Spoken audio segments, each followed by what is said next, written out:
All right. I've got to get a cap going and then we can start the stream. So while I wait for people to come and enter the stream still, I'm just going to go about this track, give you an introduction, kind of check out what we're going to be doing today. So the track info, Hartley overview, it's one of my tracks. It took me about 8 hours and 39 minutes to make this track start to finish, more or less, give or take about half an hour or so.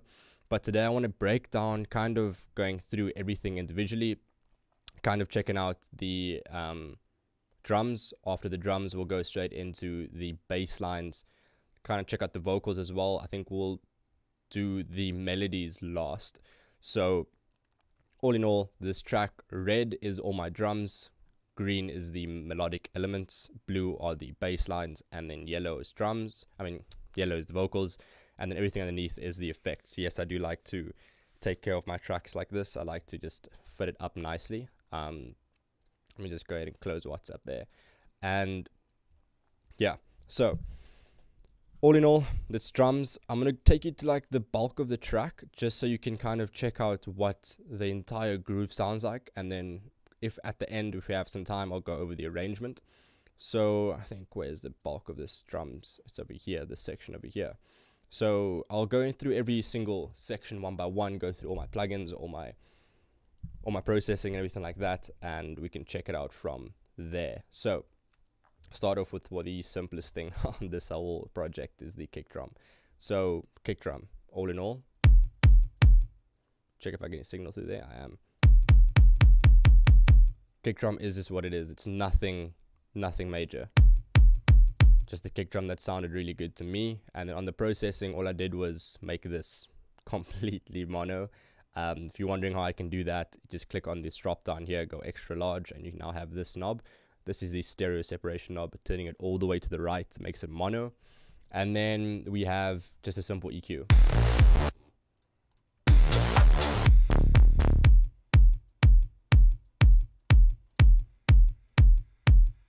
And that's where it is. Kind of took out this frequency because I know my basses are sitting around there. And this is like kind of the punchy part that I wanted to remove a little bit of. And that is my kick sound like that. What I am actually going to do is remove my master and then pump this up. Just going to play the track, check volumes. Yeah. Okay, so that was my kick drum. Look, all in all, the kick drum of a track really doesn't have to be anything amazing. It just has to be a kick drum that sounds good to you. And if you like it, it will work in the track. I wouldn't say you need to spend like half an hour trying to find a kick drum, but definitely try and find a proper quality kick drum. That's kind of what matters the most. And then moving on to the claps. So I've got two. I've got a clap and a snare, and both of these are sending into the snare bus. And I'll show you how I set that up now. But basically, the first sound is as follows. Let me try and mute everything here. Let me just do this, and then there we go. Clap, and we have a snare underneath it. And those are my kind of snare and clap sounds for the track. I didn't use anything else other than that. I might have used a perk here and there, but we'll go over that in a later part. But the clap and the snare bus together are getting sent into the bus. So how we're doing that is we're just clicking on the clap, and then this would initially be deactivated. So you'll click on the clap, send it to one channel, and then you would have it in a bus like that. So if I'm just going to make one over here. So let's say we had a snare 1 and a snare 2. Let's make it red, and then make this one red as well. Then we wanted to send it into channel number 39, for example. What we do is we click on 37, send it to 39, click on 38, send it to 39, and then make sure we remove it from the master. So then there we go. Now these two channels will be sending into this one. All we're going to do then is call this a snare bus, and then hold I think it was shift and click will then lock this into place. So no matter what I do, if I mute anything else, this will stay as it is. It'll stay on. So that's how you're going to do that. And that's how you kind of create these snare buses. The reason why I panned these left and right is to create more stereo spread in the tracks. So if you just listen to this as it is, you can kind of feel like it's quite wide. and that's why I sent them left and right. I don't do this for every track, but for this one I felt like the claps really need to be sent out a little bit wider, just because you don't have a lot of drums, so you can do a lot more with the drums that you have.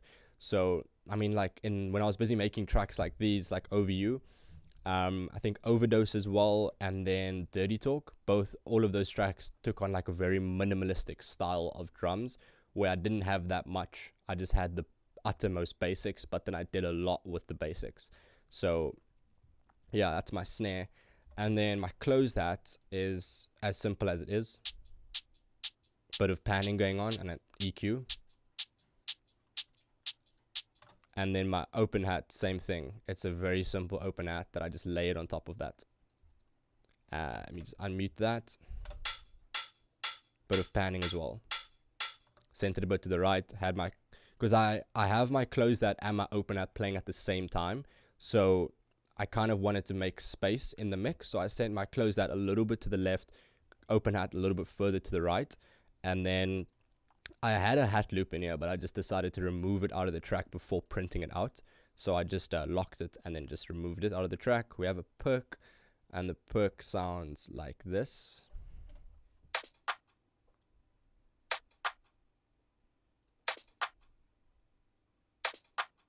And that's just carrying the groove of the track. So if you play that with kind of the clap, snare, and the kick drum all together, you can kind of hear that it does bring out quite a nice groove in the track.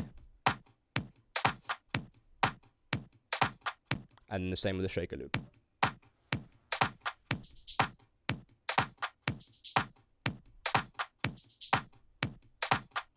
And then boom, bam, just like that. You kind of have your drum groove going on like that. My dog is busy coughing next to me. You're right there, bud. All right. So the drums are really like as simple as it is. It's all about finding out what sits where. So if you have your kick drum, adding a clap onto it is the easiest thing to do next. So you'll have this. Next is to find a proper solid hat that can layer underneath those kind of parameters that you have. Then what I did was, in the track, I have the open hat playing at the hardest drop. So this is drop number 2, and I have the open hat coming in on this drop just to give it more energy. That's why I have this here. So if you go to like the beginning of the track, you'll see that this open hat slot over here has nothing in it, and it's literally got nothing in it. This guy is still coughing. And this open hat slot, it's got nothing in it all the way until about 2 minutes 45 into the track. And that's why I want to bring some more energy in. And what you could do to create more of a groove is, if you had your claps or your hats, you could even go and add in an LFO tool. So you can literally just sidechain it to the kick drum to make sure that whatever sound is coming out of there is not playing over the kick. It just allows the track to kind of pump a lot harder. It allows everything to just duck down for that kick drum, and then everything comes up together and kind of pumps the track up and down the whole time. Really cool. And then we have a shaker loop here somewhere. I think it's this one.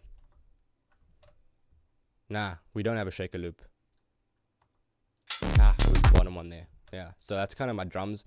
All in all, like, all these drums is getting sent to the drum bus. So the same way you would make this little send, you would literally just go and click on the kick drum, send it to the drum bus. Click on the snare bus, send it to the drum bus. Click on the hats, send it there, send it there. We're all sending all of these drums into the drum bus, so we can kind of affect it all together. Why do we do this? So basically, all in all, the reason why we're going to be kind of processing our drums all together is to kind of get them to mesh much nicer. So for example, if you add in your drums individually and you go and EQ each individual drum, it's not a bad thing, but you should definitely look into doing only minor EQs on your channels, and then look at doing your major shaping on your drum bus. So you can kind of think it as your drum bus is kind of shaping the entire drums as a whole, as a kind of like a whole drum kit that's being played at the same time. You kind of want to get it to sit nicely. So I've got a reverb here that I'm like automating. So this is inactive at the moment. That's just purposefully for effect reasons. Then I've got a compressor. This compressor is literally just kind of group bus compressing my drums. So I'll go over the settings here. So I'm sitting at about 3.8 ratio, somewhere around there. Threshold depends on your track, so I won't go over that. Fast attack, and then my release is about 1 second. You can check how much reduction we have, which is over here. So I'm not even doing that much reduction at all on this track. I think I was just going to kind of tame the peak of the track, of the kicks and the snares. So kind of squash everything down as like a tiny bit, just to bring it into shape. What I have been doing most recently on my tracks, though, is I've been adding a parametric EQ before my compressor. So I would have my compressor going after I shape the sound, but you could do it either or. It just depends on what you want.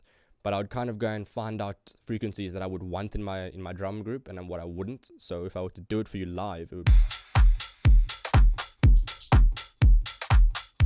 wouldn't want that. Kind of want a bit of a boost in the low end. I know my bass line's going to sit 123, so I'll remove that a little bit. Give a bit of high sheen, and I'll do that. So a lot of the times I'm adding in an EQ, kind of doing something like this, where I'm lifting up that low sub of the kick, dropping down my bass frequencies, pulling down frequencies I don't want, giving a little bit of frequencies where I want. But please, please, please, please, please, please, please, make sure that you are doing this like with care. So I don't want to catch you guys doing this, like sending everything up all the way. Like, dude, that's way too much of anything that you'll ever need.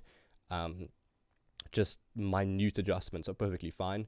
A lot of the times I will use the ferric TDS. During this stage of my production, I was using it a lot on my drum bus. This is a free plugin. I'll go check it out. Ferric TDS. I think it's this one. Nah, but you can find it. It's spelled like that, Ferric TDS, and it is a free plugin that you can go and grab literally anywhere. And I like this plugin because it's made really simple. So your recovery is basically how fast you want the compressor to deactivate. The dynamics is how much of the compressor you want to work, and then you have your saturation, so you can saturate the drums as much as you want. Then the cool thing that this has is that it has a side chain. So if you, let's say you say that you don't want the bass of your kick to be compressed, you can literally turn this up and you can take out the bass of your kick. So what'll happen is the compressor will basically ignore the low end of whatever you select. So that's really cool. And I would normally go for like 3 to 5 dBs of compression on my drum bus, depending on the track, but I'm aiming for around there. It's also a really great plugin to use. I'll just quickly show you what I would do on this drum bus if I were to use it. So keep an LV here, going for 3 to 5 dBs. Get some saturation going.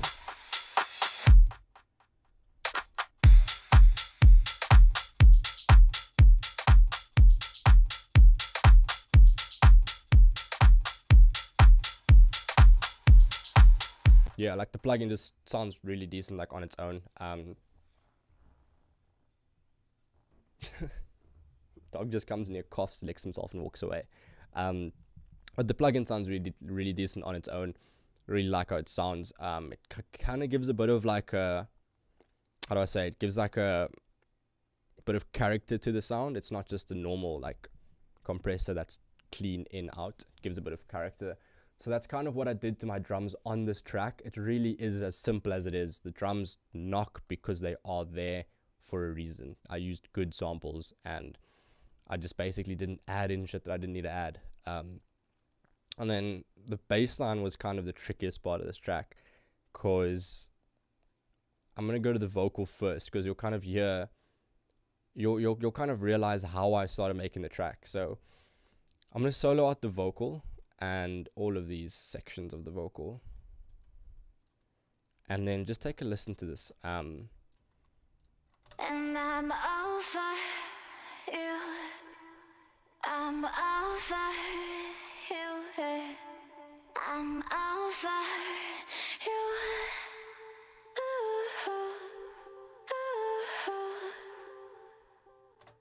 Right. So my vocal on its own sounded cool. I think this track grew off of that vocal. I found the vocal first, and then I worked on the break bass line, and then I started working the track basically backwards from there. So once I had the bass line, I started making the main drop bass, then I made a groove, and then I basically had the whole track.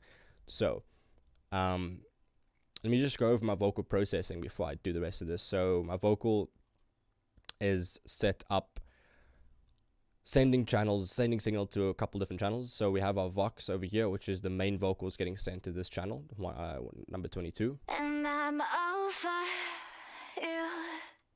Then what we did was we clicked F8 and we typed in send. And if you grab the fruity send like that and drop it down like that, you can click what channel you want to send it to. So the way you're going to do this is I'm just going to deactivate number 23 and 24 just so I can show you. So what I would do is I would right click on the channel, say number 23. I would click on sidechain to this track. Then I would right click on 24 and say sidechain to this track again. So what this is doing is inside FL Studio, it's kind of linking the track. So signal hasn't been sent to the track yet, but it's telling FL Studio that I might want to send signal there in the future. So what I would then do, I'm just going to remove the old one. So what I would then do is I would add in a fruity send like this, and I would click on send to, and I would say reverb. Then I would go to my next one, click on send to, and I would click on my delay. And then that's kind of how it would work. So then I've got signal sending to 23 and 24. And the way you can change the way it's labeled, because if you get the fruity send and you drop it in, it's just going to be labeled fruity send as it is over there. But if you click the middle mouse button, so your scroll wheel, if you click it down, you can rename it. So you can rename it to anything, and you can have it like that. You can even change the color of it, which is really cool. So you can have it like green like that. So you kind of know exactly what you're working with.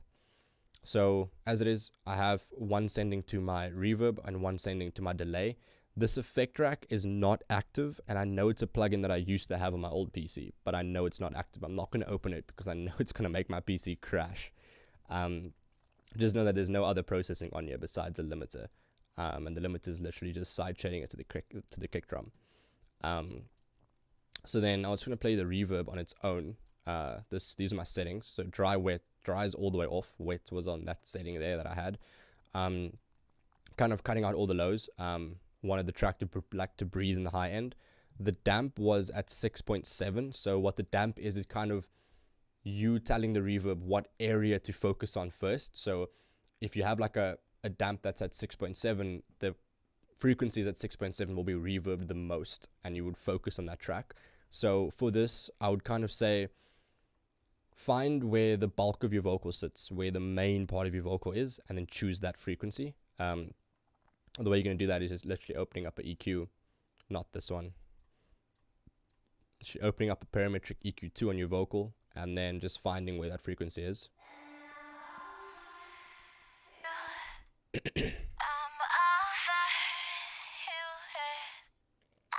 So this track I chose 6.2. So I liked that section of the track. I liked that area. So that's kind of how you would do it. What you could also do is you could literally just play around with it. So you could like sweep it up and down, try find where you want your reverb to be, and then you can have it like that. Then finally, most important thing is if you're adding reverb onto a track, you always want to kind of be side chaining it to the kick drum. So I have the reverb going, and then right underneath it, I have a fruity limiter. So all you got to do is go to the kick drum, drag to the track where you are wanting to do it. Like for example, I've got the reverb on this one. At the bottom, right click and say sidechain to this track. And then once you have your limiter open, you come to comp. Then where you see where it says sidechain, right click that and select the kick drum. So you want to sidechain it to the kick. And then whenever the kick plays, this reverb will duck. So let me unmute the kick drum here. You can kind of see the reverb working.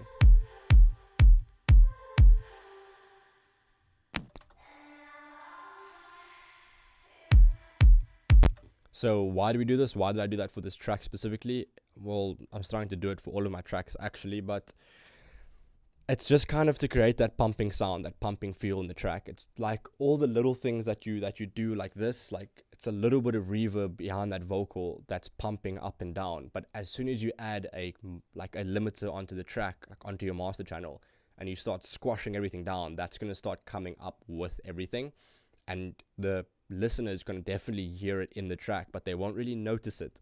So it's just something that sits in the background. And it just chills there, if you know what I mean. And after that, we had a delay. I don't even think I had one. I had this delay going. So I had the patcher delay, which is the X delay 8. So how we're going to get that is F8. So it's go for patcher, grab the patcher into there. Once you have your patcher, click the drop down arrow, go to presets, and then I use the X delay 8, which is down there. X8 delay. Delete this. I've never used this other than this specific track, but you can copy these settings if you want them to be here. Honestly, I think I was just playing around with the patcher and I found something that I liked, and then I just stuck with it. All in all, this is the main vocal. And I'm over you. I'm over you. And then another thing that I did with the vocal was I kind of did like a gating thing. So I found like the coolest part of the vocal that I could loop, which was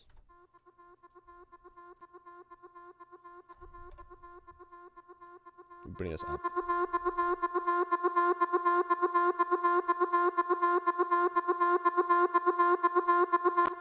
Right.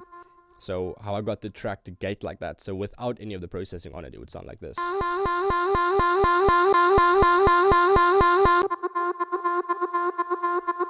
So it's a kind of a cool way to get your tracks to sound like kind of like gated. So I used the kind of psytrance-y way of going about this. So this is a free plugin. It's A1 Trigger Gate by Alex Hilton.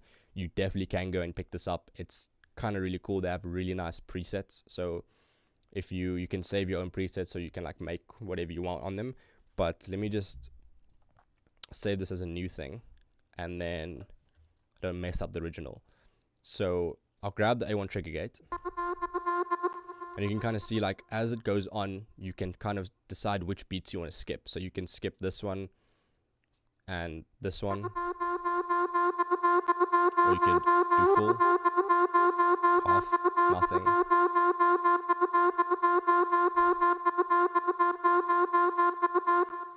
And you can kind of just make a groove with your vocal in this way. The presets are really amazing as well. But when you are working on these tracks, I would suggest playing with the attack, hold, decay, and sustain over here, the ADSR. So the reason why I say this is because sometimes you'll have the track having with like 0 attack, and it just sounds good, but it starts clicking. Adding a bit of attack just makes it a bit more groovy. It makes it move a bit more. And that's that. After that, I had Panagement, another free plugin. It's a Auburn Sounds Panagement. So Auburn, you can see that at the top here if you are wondering how you spell that. But this is basically just a plugin that's going to pan your track left and right dependent on your beat sync and your mix. So I had a half beat here selected, and I had a mix of 19. So this vocal is going left and right at a half beat tempo, slightly. You won't really hear it that much, but it's also one of those little things that are getting added into a track that just lift up that production like tenfold. After that, I had a reverb just to kind of drown the sound into the mix. And then finally, I did an EQ just to kind of focus out the frequencies that I wanted. I didn't want this sound to be in the front of the mix. I wanted it to be way back there, kind of just collecting all the frequencies that are lost in the track and bringing them together. So I think this is about 20, negative 21. So now that we have the vocal done and dusted, the next thing that I did after that was I went straight into my bass. So the main bass of this track was like, the idea was taken from one of Chanda Monkey's old songs where he had a vocal that was playing, and then he had like this really old school house like patch, this old freaking Is this gonna crash? Please don't crash on me. Ah, it almost did. It almost did. It almost did. So, he had this old school chunder patch that is not activated. But played in the pattern, it sounds really sick. So I used this pattern over here.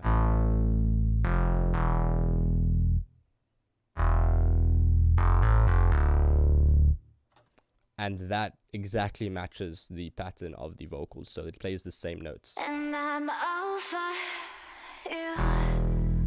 I'm over you. I'm over you.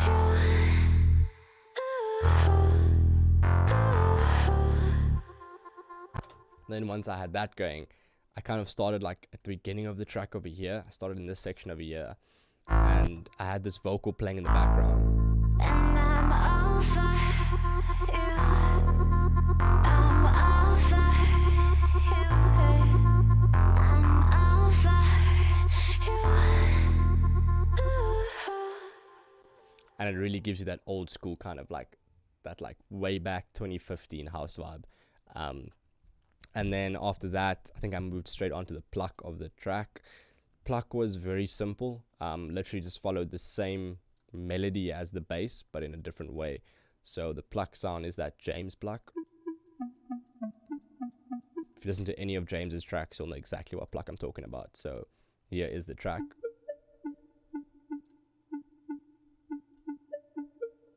And then I think I automated it up. So if I mute all of this, I automated that. Yeah.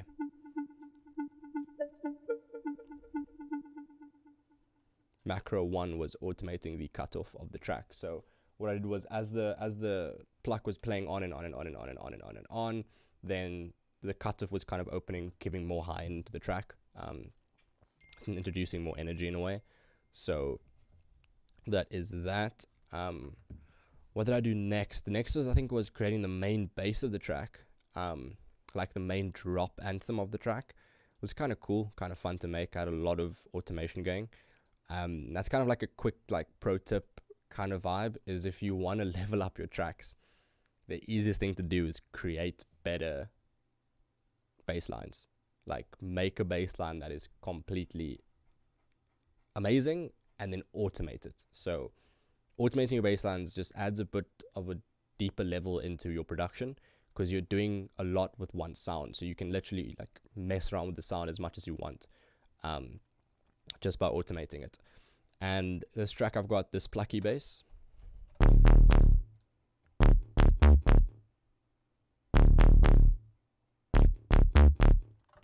And I supported it with the main bass.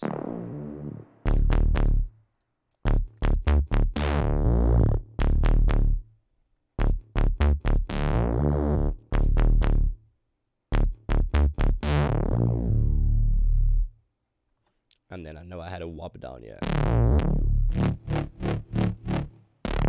It's like that all kind of old school chunder vibes. Like, that's the only way I can explain it to you. But I have the interstellar patch over here. Had some spike. How I got the spike was through basically a cutoff. So basically, as I turn this up, it's going to increase the cutoff in the mix. And then going to the matrix, I can check here. It was macro 1 spike was that. We also had macro 1 onto the filter frequency, and then filter wet. Yeah, so we added on that. So we added on there, and then on this one as well. I think it was there. And then boom bam. Kind of added like a bit of a kind of.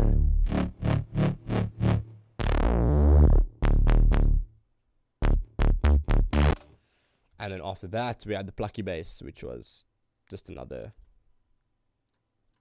main bass, which was that. Getting confused, yeah. My pluck bass. There's my pluck bass.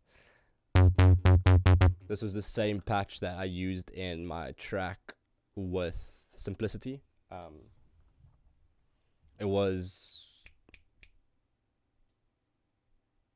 I don't know what the track's called now, but it was the same patch that Simplicity and I used in our track. It's just a really nice kind of like grooving bass, really wide.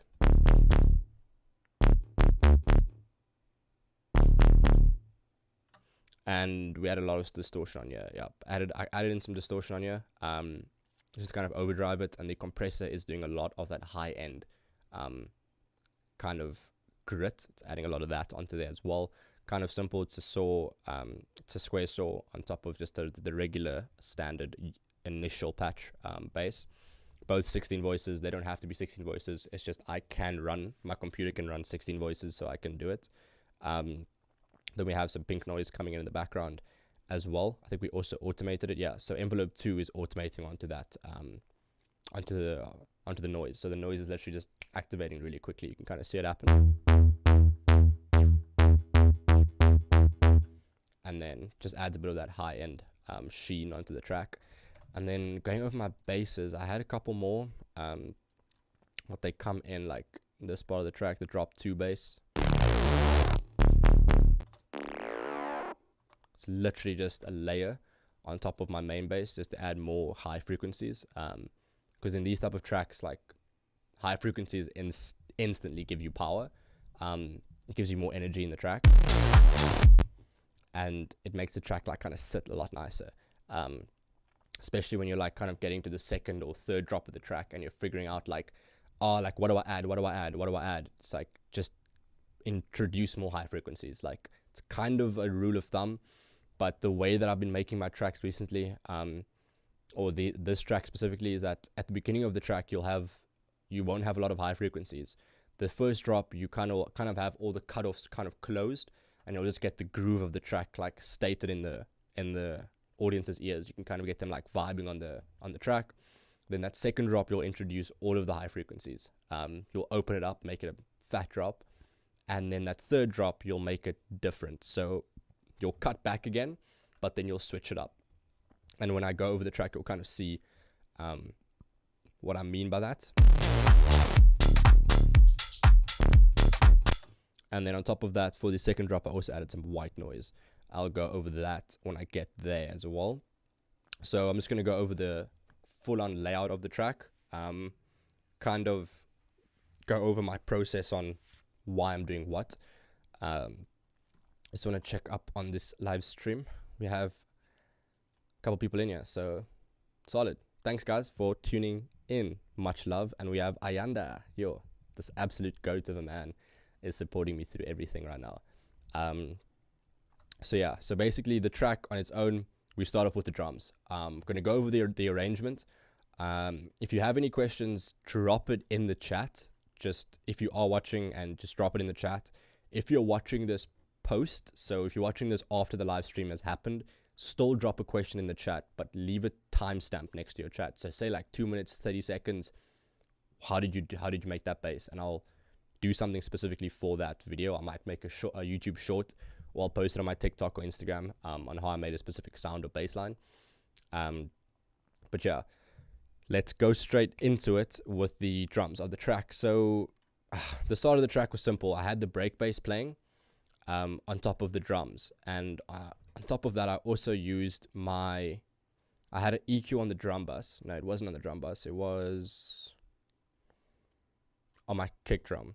So I have this EQ sitting on my kick drum, which is going to remove all the low frequencies. And I do this for every single intro of my track because it allows for DJs to mix it in a lot easier when there is no low end on that section. So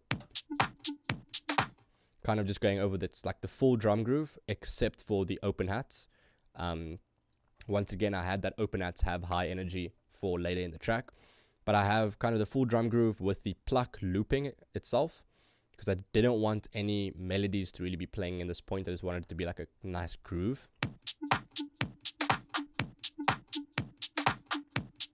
The break bass isn't even really playing here. I've got it automating. So you can see that's automating down. It's coming in slowly.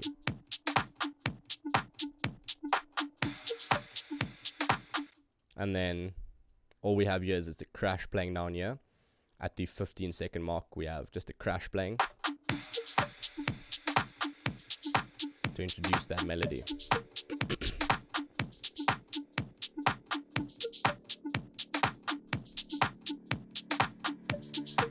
And I'm over you. that breakdown, super simple. All I did was remove the drums. So I had one kick drum there, remove the drums, and then after this, like on the 30-second marker, I brought the bass of the kick in. So if you look at the kick drum, you'll kind of see this this slide all the way down. Actually, no, I turned it off. So instead of automating this bar left and right, I just automated the on and off. So right click, automate on and off, and then kind of see here, kind of turns off over there. So like the low end of the track, the bulk of the track's kind of coming in at like 30 seconds in. People are starting to get the feel of the track, like that main vibe on the track. Introduce the vocal here as well, just for like reference, kind of like, okay, so the track sounds like this, that's the vocal for the track.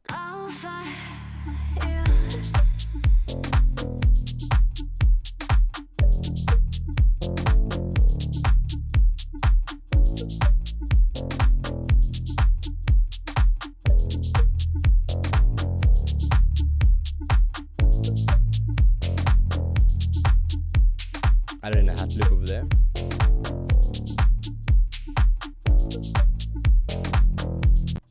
So only thing that I got added in here was the hat loop and the percussion loop.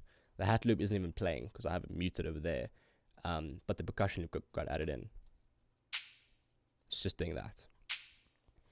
And like looking at the drums like this, I can just realize, because this isn't even here, I can just realize that like your drums don't have to be that intense. It doesn't have to be that hardcore.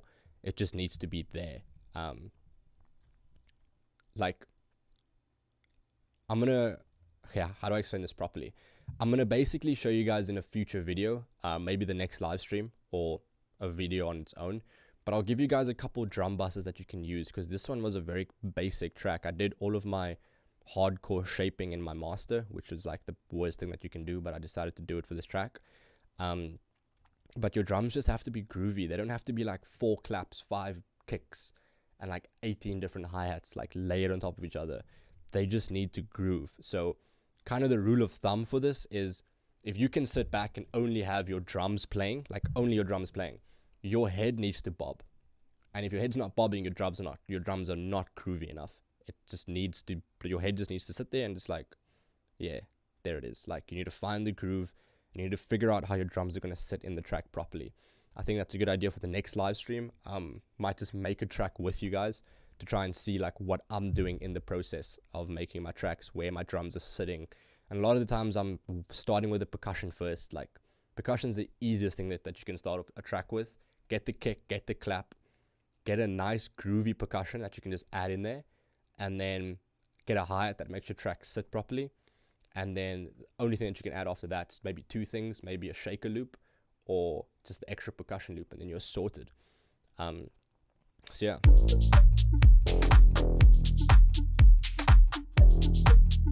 And I kind of just had this going on like that. I think the intro is a minute long, and then I introduced the vocal over here with 2 rises, and then it goes into like kind of the break of the track where the vocal comes in, and then it leads off into the first drop. And I'm over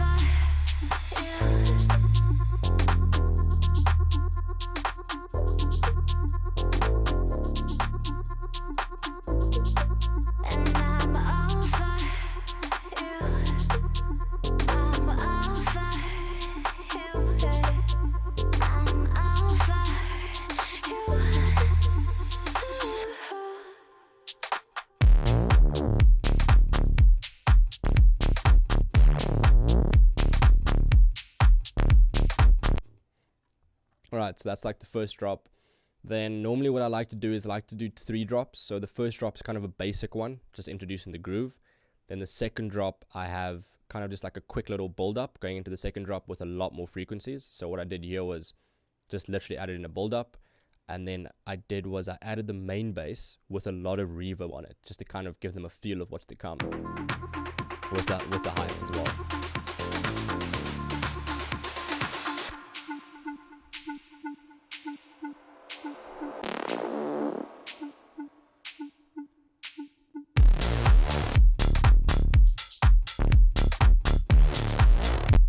And that's kind of like a production technique, where if you want your drop to slap a lot harder, you kind of want the track to kind of shut down and then drop. So you want to build up your track like all the way, like brrrr, then don't drop it straight in from that. Don't be like brrrr, da, da, da, da. That's not gonna work. Like your track's not gonna hit hard at all. Instead, what I want you guys to do is build up the track. So break it down and then drop it. So what you could do is you can even add a vocal in there. So I could have done a build up and over you and then drop it. So it just basically allows the track to hit harder.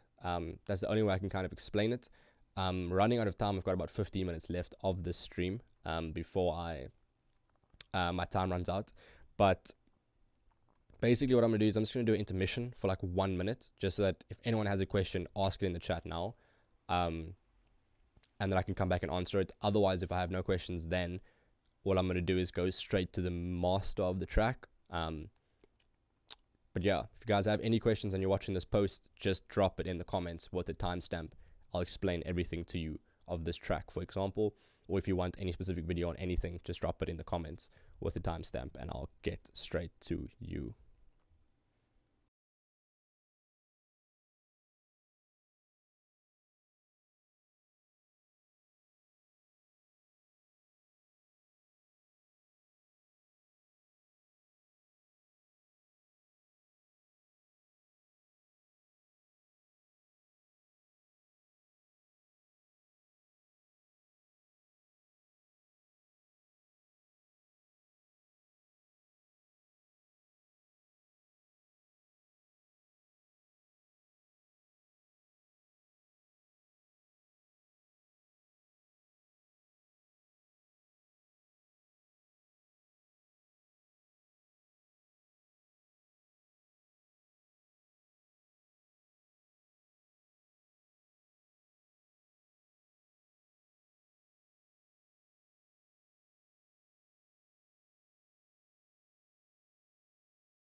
Alrighty then, let's get back into it. So I'm just going to break down the master of the track then, F9.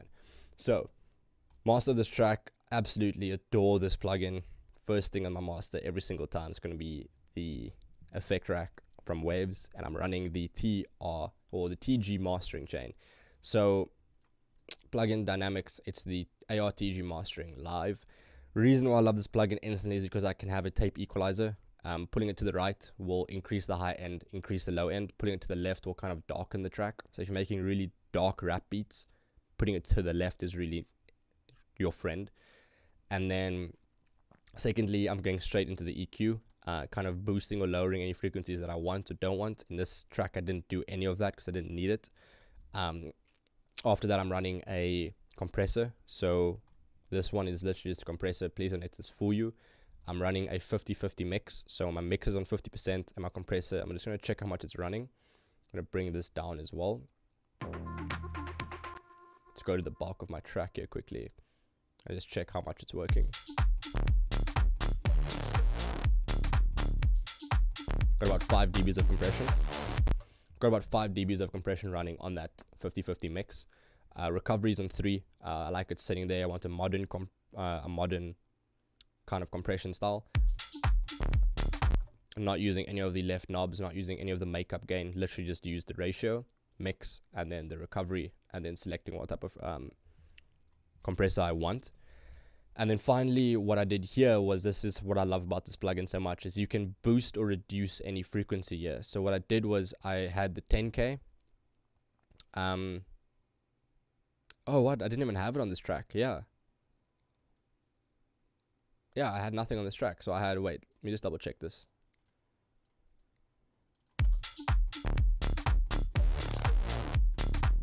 Yeah, I had the high frequencies and I had it on 10k. So that's what I did for this track, and then nothing else. Just like how this plugin sounds on its own. After that, I added an SSL EQ, reduced the low end by literally 0.3 decibels. I had a high pass at 20 hertz. I'm always doing that to my tracks, by the way. Adding a high pass at 20 hertz. Anything below that, your ears can't even hear. Speakers can't even recreate that frequencies anyways, so it doesn't really matter you having it there. It just creates extra noise in the track. Next up, I had around 230 hertz. I had negative 1 dB, so it's this frequency.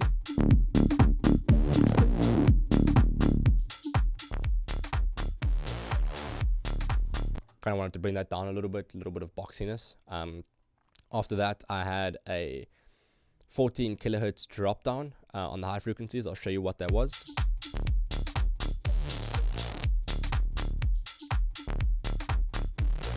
So that frequency at the end there was kind of like that ear-piercing frequencies that kind of come out.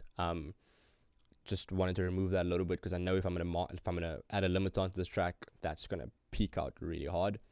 And then once again on my master, I have the ferric TDS. So you can copy these settings as it is. My recovery time was on that knob. Don't even know what that number is, but it was there. If you use your ears, you can kind of hear it. I had my sidechain on, so it was not compressing my kick drum. Dynamics is around like, what's that, 1/2+1. Saturation around 1 o'clock. And then my limiter was not 100% mod, and then on for my class, it wasn't mod. Then I had on for my bypass, basically just means the thing's off, so I had it on. My limiter on. And then last but not least, I had my ozone. So I stopped using this recently, but my ozone chain for this track was same thing. Anything below 30 hertz I'm cutting out, and then my band 8 was anything above 19,000 I was cutting out. I was kind of rolling it off because I didn't want too much high frequencies to kick out in this track when I started like limiting it. On the side, if you're using ozone, you kind of always want to use it on the side and then reduce everything below 250. I'll show you why.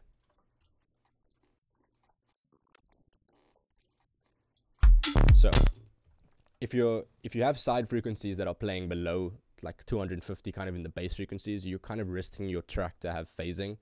I'll explain that on another day. I don't have enough time right now, but it is what it is. Phasing can really ruin your track on its own, so just always do that side and then remove everything below 250. After that, I had a dynamic EQ.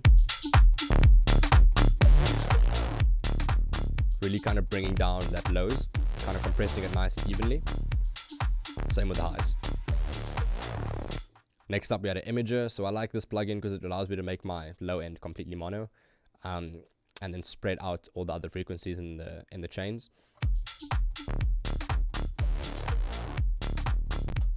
And then my maximizer. So I used ozone as for this master. I normally like to push the maximizer out. Let me just check how high I pushed it.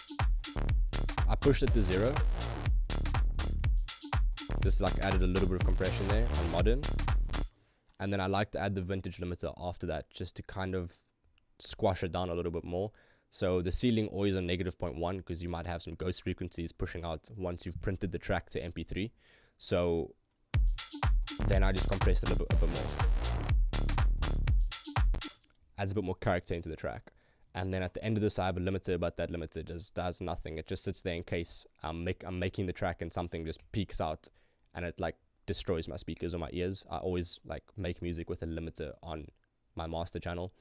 And that's kind of why I made the track. It's really simple. The track on its own is really nothing special. It was just kind of mastering the basics, the utmost basics of the track, and kind of collecting everything that I knew about music and about drums and about basses, and like leveling it up. So I didn't want to make a track with 100 basses, 100 kicks, 100 snares, blah, blah, blah, blah.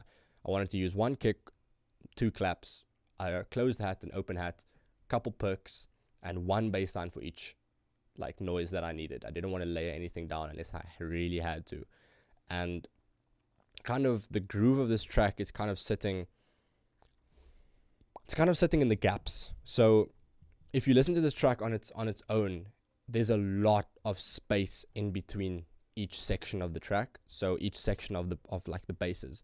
So if I just solo the basses on its own, you'll kind of hear that there's a lot of nothing going on. There's a lot of emptiness. So check it out.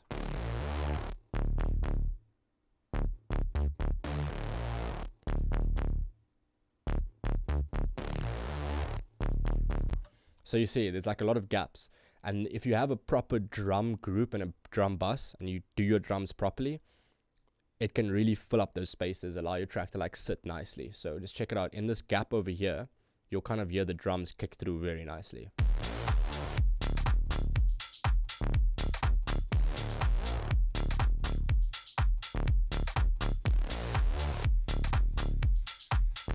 And that's kind of like how I made the track, going in and out of the track. And yeah, like the outro is very simple, basically the same as the intro but inverted. All you have to do is break down your track from the drop, and that's kind of how you make a track start to finish. It's that simple. Yeah, once again, my social links are in the description. And what else? My social links in the description. If you want your track mastered or mixed by me, links are all in the description. Check it out. If you want to listen to my latest track, all there in the description. And yeah, if you guys want to specifically request another song that I should break down for you, or if you request I should break down a specific element of a specific track, if it's mine or someone else's or whatever's, I can try do it and try go around making those things. So yeah, thank you very much for the support and the love. My TikTok really has been blowing up quite a lot. Really want to thank those guys for like supporting me that hard.